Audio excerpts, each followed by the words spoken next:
Good morning दोस्तों, आपका स्वागत है मेरे यूट्यूब चैनल फील्ड राइडर में। और मैं निकल चुका हूँ एक नए सफ़र की तरफ। सफ़र से याद आया, सफ़र में मैं का नाम है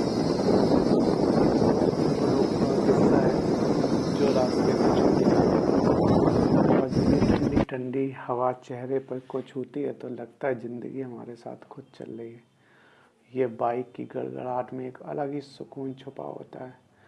भीड़ की आवाज़, ना दुनिया का शोर, मैं और मेरी ये गाड़ी और इसकी आवाज़, यही एक एहसास है हर राइडर का बार बार सड़क तक खींच लाता है। एक कच्ची